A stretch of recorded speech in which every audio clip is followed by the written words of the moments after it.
Don José Antonio Barroso. Hola de nuevo. Hola de nuevo. Habíamos dicho que un yogur no puede caducar. No puede caducar, claro. Vale. No tiene que ver nada con la fecha de caducidad. Correcto. Pero sí que es cierto, es decir, no nos va a pasar nada malo si lo consumimos pasada la fecha que se indica aquí, que de hecho es de consumo preferente, no de caducidad. Las cadenas de frío es muy raro que no se pierdan. Cuando un fabricante saca un producto al mercado sabe que no va a estar siempre a 4 grados. Si esto hubiera estado siempre a 4 grados, estuviera siempre, seguramente el yogur sí que no cambiaría nada desde el principio hasta el final. Tema importante. Yo tengo un yogur en casa, haya pasado la fecha o no. Abro la tapa y hay moho. ¿Qué ha pasado? Cuenta la leyenda que algunas empresas, si ha pasado la fecha que indica aquí, recogen el yogur o los lácteos, se lo llevan a la fábrica para reetiquetar. Vamos a cambiar aquí, para no romper mucho la cadena de frío, algo hemos roto ya. Queríamos hablar un poco de aprovechamiento, en este caso no está en la etiqueta, pero digamos que vamos a simular que este producto, en este caso unas gambas que vendrían refrigeradas, sí, me las encuentro en fecha todavía, pero en sí, una fecha cercana a la caducidad, con un descuento interesante. Sí. ¿Cómo? Es decir, ¿la compro, no la compro, me la llevo a casa? ¿Qué hago con ellas para aprovechar que...? Yo voy otra vez a hacerme enemigo de la grande superficie. ¿Vas a meter el dedo otra ¿Qué vez? es lo que hago yo? Así. Yo cojo el paquete, hago así, a veces cuando el paquete se dura más, esto. Hago así y hago así. Y esto me va a decir si me lo llevo o me lo quedo. ¿Vale? Porque si Este te lo trajiste sin romper, tampoco hay que Sí, ser... este me lo traje sin romper, efectivamente, porque este estaba dentro de la fecha, no era una oferta. ¿No ves? No hay un 30% por ningún lado. Vale. Si hubiera tenido el 30% sí que le hago eso. Pero no porque tenga miedo a enfermar, sino porque si llego a mi casa y no me huele bien ya, no me voy a poner malo, eso está claro, pero tampoco me va a gustar. Por eso prefiero asegurarme. Como te vuelvo a decir, una vez que yo hago eso, si huele mal no lo vuelvo a dejar allí, sino que voy al encargado y le digo, señor, perdone, esto ya tiene un olor desagradable, huélalo. La mayoría de las veces me lo agradecen, ¿sabes? Y además van a la zona, miran el lote, efectivamente, comprueban que el lote es solo y lo llevan para destrucción o para saber qué hace. En alguna ocasión que me ha dicho, hombre, ¿por qué me pincha usted el paquete? Digo, yo para ahorrarme el viaje a mí, y para ahorrarle a usted el ridículo de que tenga yo luego que venir aquí a decirle que está mal. Claro, entonces yo creo que es preferible así. Bueno, yo personalmente es algo que hago, sobre todo en Aldi suelo encontrar la parte de carne muchas veces 30% y tal. Reviso, yo no meto el dedo como tú todavía, todo lo malo se pega. Reviso que no esté hinchado el paquete, que tenga buen color la carne, etcétera, que normalmente suele ser así. No he tenido nunca ningún problema de llevármelo y tener que devolverlo. Sí que es cierto que he visto en alguna ocasión que, oye, que la carne ya visualmente se ve que está un poco deteriorada, en cuyo caso pues no te la lleves o se la devuelves. Con los productos frescos, efectivamente, cuando hablamos de la fecha de caducidad, que no hay que temerla, que tal, ojo, los productos frescos es una cosa distinta. Una carne cruda, fresca, por supuesto que tiene una fecha de caducidad clara, pero no porque vaya a hacer algún problema, como decía el que estuvimos viendo ahí, algún problema, no lo puedes tomar, o como dice incluso eso que estuvimos, no lo puedes tomar porque puede tener algún tipo de enfermedad que tal. No, o sea, es que la carne no puede salir a la calle Con patógenos. Con patógenos, o sea, está prohibido poner en la calle una pechuga de pollo con salmonela, esté cruda o no. O sea, que no quiere decir, ahora, si es verdad que si está pasada de tiempo, pues y encima la cadena de frío, como no se respeta, volvemos a lo de siempre. Aquí los problemas de siempre son que la cadena de frío no se respeta habitualmente. Mira, nosotros en el laboratorio, uno de los trabajos que tenemos precisamente es establecer procedimientos y establecer sistemas de producción para conseguir una fecha de caducidad y un producto en el mercado con una durabilidad y con una seguridad alimentaria. Bien, nosotros nunca no pensamos en que el producto va a estar a 4 grados. No. Porque sabemos de sobra que el producto va a estar muy por encima de esa temperatura la mayor parte del tiempo que esté fuera de la planta de producción. Entonces, si vemos que un producto necesita un tratamiento, por decirte algo, de 70 grados durante 2 minutos, pues convenimos 70 grados 15, 20 o incluso media hora o subir la temperatura. Siempre ir muy alejado de la posibilidad de que por una temperatura un poquito media el producto vaya a tener problemas. Vamos a hablar de moho otra vez. El producto que más moho genera en las casas de los españoles, sin duda, tomate triturado, tomate frito. recordemos, en primer lugar, ¿por qué se produce? Es decir, yo utilizo, pues normalmente, sobre todo, a lo mejor en un tomate concentrado, que no vas a utilizar nunca la lata entera, salvo que tengas, yo qué sé, un restaurante, una planta de producción. Yo abro, utilizo a lo mejor la mitad, lo guardo en la nevera y pasados X días, pues oye, que hay un montón de moho, sobre todo si lo dejo en la lata. Primera duda, ¿por qué se produce? Que entiendo que la respuesta será más o menos similar a la que habíamos hablado antes del yogur. Bueno, no, en este caso no es la misma, porque en este caso ahora mismo no hay nada, yo abro, consumo la mitad, lo meto en el frigorífico y dentro de, como muy tarde, como mínimo entre 3 y 5 días, antes nunca, ¿eh? O sea, imagínate, tengo la esa abierta, tal, abro y ahora me viene un moho volando, que yo lo he visto, y queda encima. Y yo me voy al frigorífico. Primero, al moho le da exactamente igual la temperatura. Eso, en fresco, crece muy bien. Punto 2. Al moho le da exactamente igual el pH. O sea, este es un producto que tiene un pH bajo y el moho también se ríe de aquello. ¿Qué necesita? Humedad y aire. Y aquí le damos las dos cosas. El tomate tiene una actividad de agua suficiente para que el moho caiga arriba, como una plantita que es, empieza a crecer. ¿De acuerdo? Y ya lo tenemos ahí. Y hay bastante espacio con respecto a la superficie. Claro, y además, como nosotros hemos abierto esto ya, pues tiene espacio y lo tiene resuelto. Solución para esto es muy fácil. La solución es facilísima. Lo primero, queda que perfectamente claro que en la lata no debe de quedarse nunca, ni por una cosa ni por otra. Exactamente. ¿Por qué no debe de quedarse nunca en la lata? Pues porque la lata, una vez que la hemos abierto, ya sí hay una combinación con el oxígeno y la lata ya puede soltar elementos metálicos que pueden dar problemas, incluso puede haber hasta oxidaciones interiores. Entonces, ya eso es muy antiguo, que está muy recomendado que cuando tú abres una lata de cualquier alimento, ya lo cambies a otro envase, sea cristal, sea lo que tú quieras. Bien, en este caso, ¿qué es lo maravilloso? Pues pasarlo a un tarro de cristal, ¿vale? Tú lo metes en tu tarrito de cristal y ahora, si quieres tener la seguridad de que tú lo dices, que lo voy a tener 15 días ahí y no va a salir moho, no es muy fácil. Tú le quitas la tapadera, lo metes en el microondas, le das 30 segundos, nada más si quieres, bueno, si quieres le das más, pero con 30 segundos de microondas y lo tapas inmediatamente. ¿Qué pasa? Pues que tú en esos 30 segundos el microondas va a actuar sobre la superficie, que es donde ha podido caer el hongo y lo va a matar el moho, ¿vale? Y además, al calentarte la parte superior, al tú cerrar luego, crea la presión. Se crea esta depresión en el envase que luego hace a la plop. Ese vacío que ha creado arriba, al estar caliente la parte superficial, va a impedir que el moho crezca, si llegara y si estuviera vivo.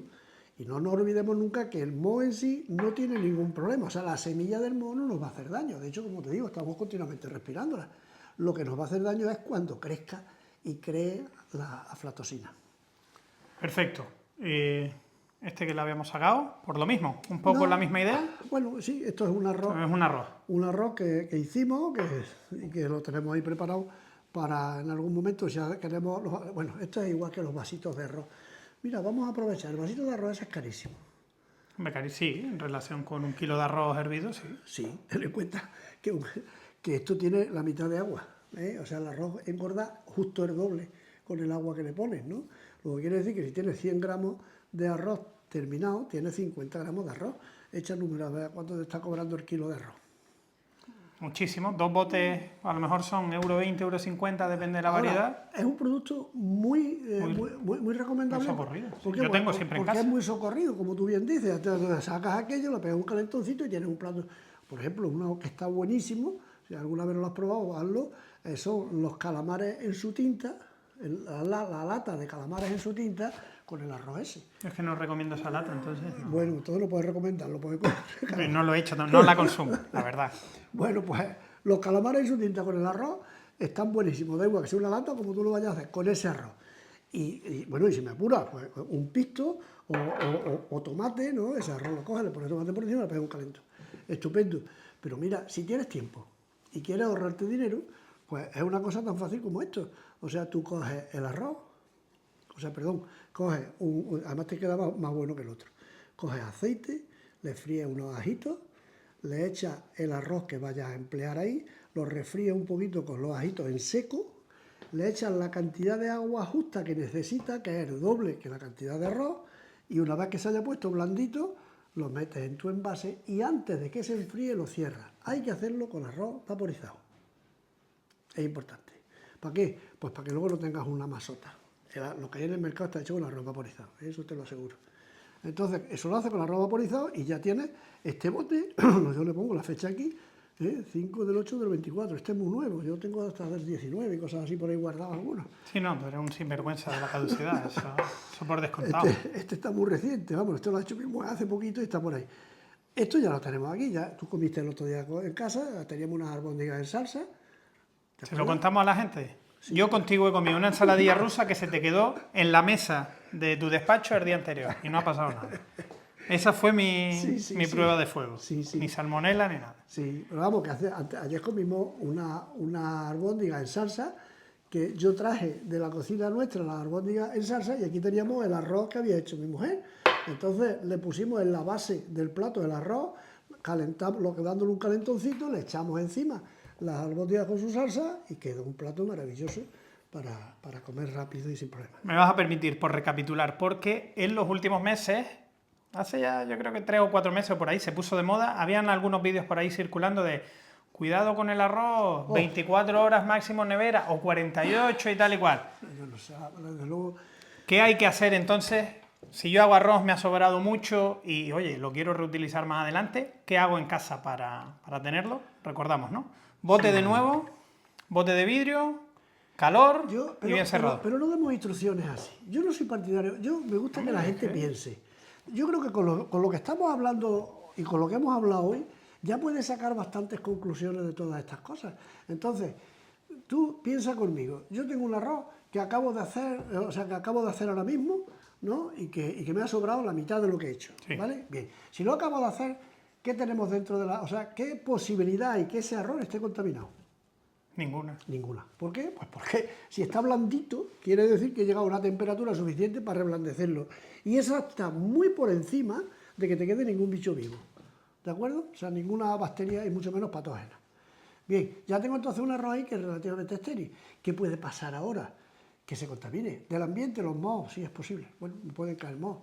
De otra manera, bueno, como yo no estornude encima, o escupa, o vaya al bate y luego venga con las manos sucias, o tengo una cuchara sucia y lo restriegue, no tiene por qué. Pero vamos a suponer que sí.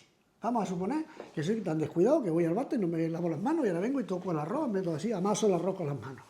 Y además tengo una cuchara, o un cuchillo, una cuchara con la que he cogido carne cruda y revuelvo el arroz, ¿vale? Ya lo tengo contaminado. Lo tiro. No, es muy fácil. Ahora coges ese arroz y vuelves otra vez a darle calor suficiente para que si algo ha caído desaparezca. ¿Cómo lo hacemos? Levantamos ahí o lo metemos en el microondas con un plato, ¿vale? Pues está en un plato, le damos el tiempo suficiente para ver que aquello ha cogido temperatura, que sea fuerte, removemos y nos aseguramos, volvemos a meterlo otra vez y ahora eso antes de que se enfríe, como siempre decimos, ahora ya tengo ahí un producto que estoy seguro que es estéril. ¿Qué hago? Pues que antes de que se enfríe lo meto rápido en un envase. ¿El envase tiene que estar esterilizado, limpio o no? Para nada. Limpio, el propio calor, imaginemos vidrio, ¿no? El propio calor que se va a generar lo esteriliza. Claro, cuando yo meto aquí un producto a 80 o 90 grados, si hubiera algo vivo aquí dentro me lo ha matado. ¿Tengo que esterilizar el envase? No. Hombre, tengo que tenerlo limpio, claro. Tengo pegotones de suciedad, pues la verdad que ahí no va a llegar. ¿Entiendes? Entonces, esa es la mejor forma de guardarlo. Pero te vuelvo a decir, si evitamos que se enfríe, o sea, tú imagínate que nosotros preparamos un arroz, tenemos que hacer un arroz para nosotros dos, somos una pareja, hacemos arroz para nosotros dos. Pero es que para dos nada más no merece la pena, voy a hacer arroz para 6, ¿vale?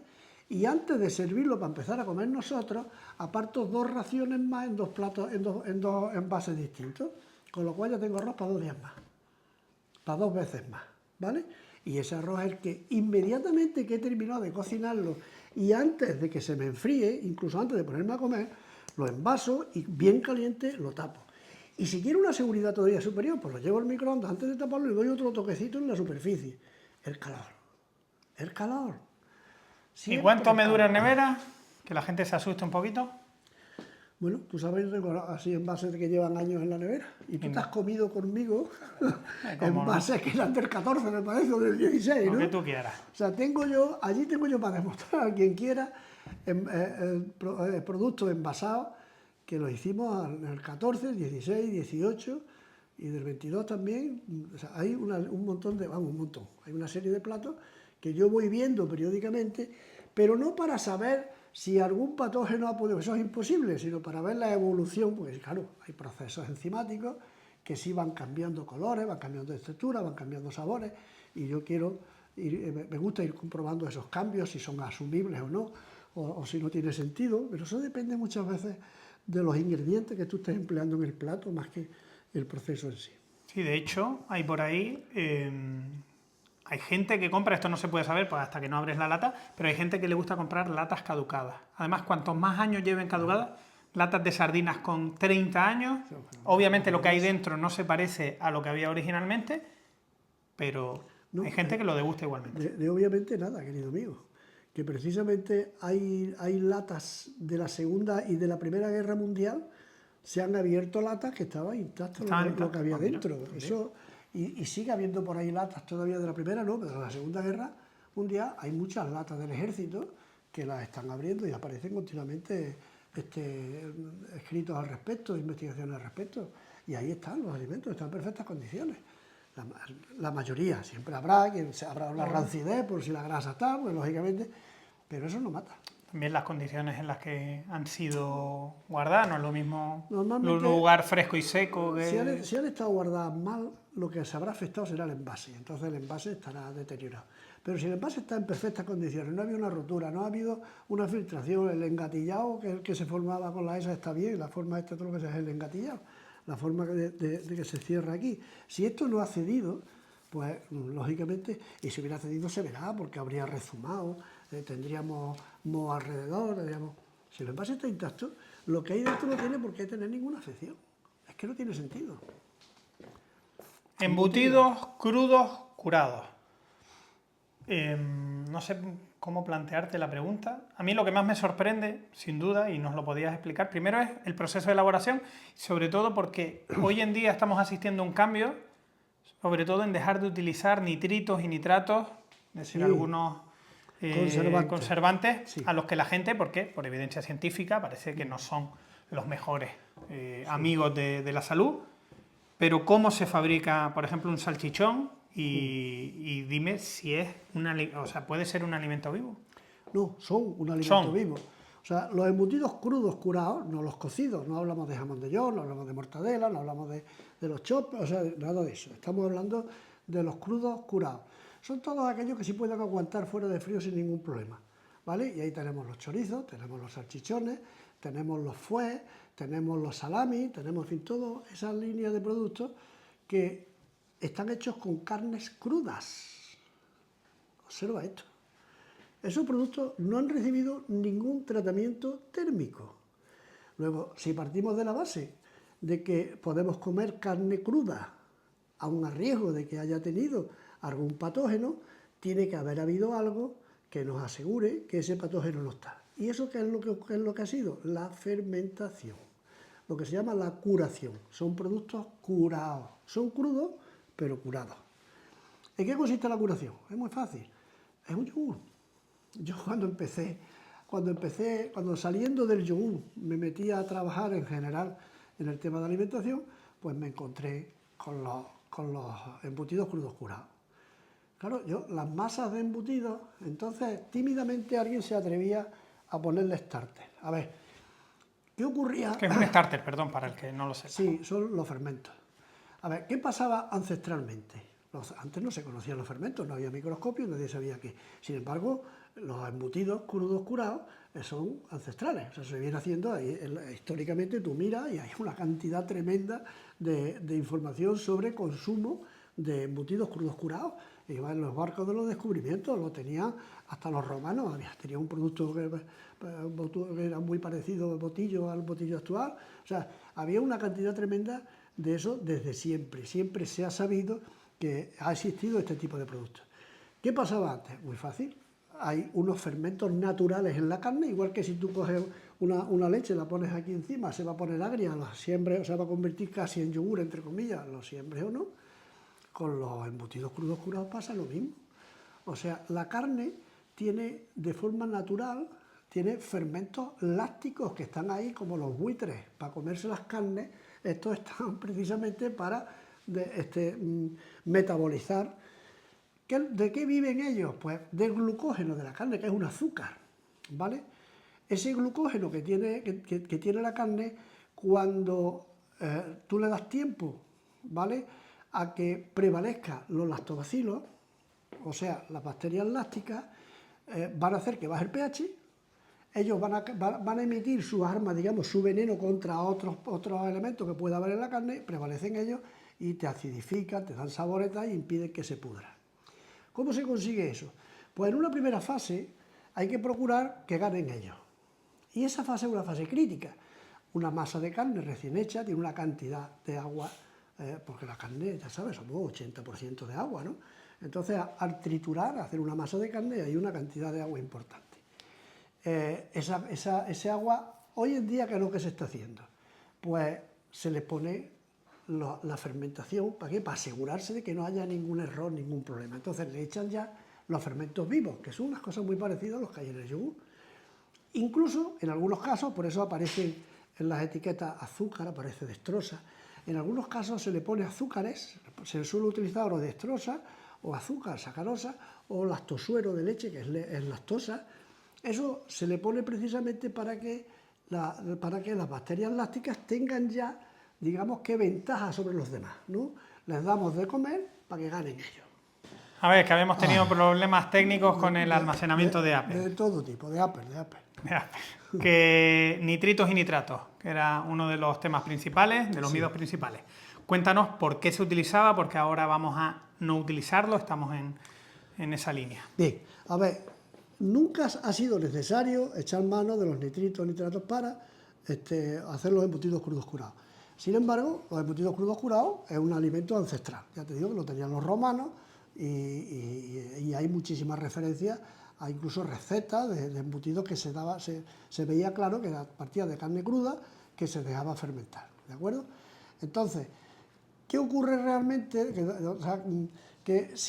A ver, ahí como siempre estamos diciendo, al haber una fermentación, lo que hay es una guerra, una batalla, ¿de acuerdo? Si ganan los buenos, tenemos un producto maravilloso, lleno de probióticos y con una carne riquísima y tal. Si ganan los malos, pues tenemos un producto verde, podrido, etcétera, etcétera, ¿vale? ¿Cuáles son las armas que tenemos para conseguir eso? Pues una es la temperatura, por eso cuando no existían los secaderos industriales, se esperaba que la temperatura fuera en San Martín, que es cuando se inicia el invierno, y cuando a partir de entonces se podía pensar que las temperaturas eran más benignas para evitar una putrefacción de las carnes o problemas de ese tipo. Bien, lo que sí ya empezaron a darse cuenta que uno de los elementos favorecedores era la sal, ¿de acuerdo? ¿Qué ocurre? Pues que las bacterias lácticas, las bacterias fermentativas, son tolerantes con la sal, son halotolerantes. La sal no las mata, no buscan la sal en especial, pero no les afecta. Sin embargo, las bacterias que producen la putrefacción no les gusta la sal. Por eso la sal siempre ha sido un maravilloso conservante de las proteínas en general, ¿de acuerdo? Entonces, visto eso, por eso la sal fue siempre tan importante también. Se creaban ciudades alrededor de los puntos de sal, porque la sal era una moneda de cambio. ¿Por qué? Pues porque era la seguridad de que los excedentes de los alimentos que se tenían, en cuanto a carne y pescado, no se iban a estropear, ¿de acuerdo? Bien, pues una vez que se dieron cuenta de que la sal servía para eso, pues le pusieron sal de inicio y con eso favorecían que la fermentación se produjera como se estaba buscando, o sea, hacían que las bacterias lácticas prevalecieran sobre cualquier otro. En un momento en el que, digamos que eran más débiles o era una zona más de peligro, que era recién terminado. ¿Por qué? Porque ahí la actividad de agua es elevada. La carne, sabemos que somos un 80%, y tantos por ciento de agua. Cuando tú trituras la carne o partes o haces pis con la carne, pues tienes un 87% de agua. Esa es una cantidad de agua excesiva para evitar que algunas bacterias que vayan a hacer una putrefacción en la carne y puedan poderle a las bacterias lácticas. Por eso, al meterle la sal, se hacía que la actividad de agua, la disposición de agua, fuera mucho menor, puesto que la sal ocluía gran parte de la humedad y permitía que las bacterias lácticas fueran iniciando paso a paso su prevalencia con respecto a las bacterias putrefactas. ¿Qué ocurrió? Bueno, porque llegó un momento en que se dieron cuenta también de que las carnes se quedaban más bonitas, en vez de, tú ves, estas carnes estas son rosaditas, ¿vale? Sí le ponía nitrato. ¿Por qué? Pues porque eso hay un efecto, pero bueno, eso no entraremos en ello ahora mismo, pero hay un efecto que hace que la carne no se ponga oscura, ¿no? La sangre que contiene la carne no se ponga oscura y permanezca de forma eso. Entonces, buscando una apariencia más sonrosada, se dieron cuenta que con los nitratos se conseguía. Entonces se le aportó ese conservante que además también impedía que las bacterias que no fueran las bacterias lácticas pudieran prevalecer, y tampoco es un conservante que no le afecta al crecimiento de las lácticas. Con lo cual tenían ahí una seguridad más. Tenían color, tenían conservación, ¿vale? De las dos maneras que estaban buscando, pues que las bacterias lácticas prevalecieran sobre las demás a la hora de hacer una fermentación. Ahora, más tarde nos dimos cuenta, en general, digamos que era más fácil, precisamente, en vez de hacer eso, echar bacterias lácticas a las carnes, que hasta entonces no se sabía que existían unas bacterias lácticas, luego ya se descubrieron esa presencia de esos elementos, y bueno, pues le echamos más bacterias lácticas de las que ya tiene la carne en sí, y además, como sabemos lo que comen, que son azúcares, añadimos azúcares. Ahí aparece la dextrosa, aparecen la sacarosa incluso en algunos casos, aparecen los lactosueros, que son lactosa en polvo, y eso se le añadía a las masas de los embutidos crudos, que luego serían crudos curados, se le añadía a las masas para favorecer el crecimiento de las bacterias lácticas. O sea, que sabemos que va a haber una guerra, mandamos a los soldados, les damos más soldados, les damos comida, les damos armamento, intentando que esa guerra se gane. Exactamente. Y con eso conseguimos que esos soldados nuestros prevalezcan sobre los malos en sí. Y, claro, ¿qué ocurre? Que cuando ahora ya últimamente, yo creo que de unos años para acá, los industriales se van dando cuenta de que añadiendo esos starters microbianos y favoreciendo ese crecimiento inicial de las bacterias buenas, entre comillas, consiguen que las malas no es, sin necesidad de añadir conservantes, pues entonces dicen, quitemos los conservantes.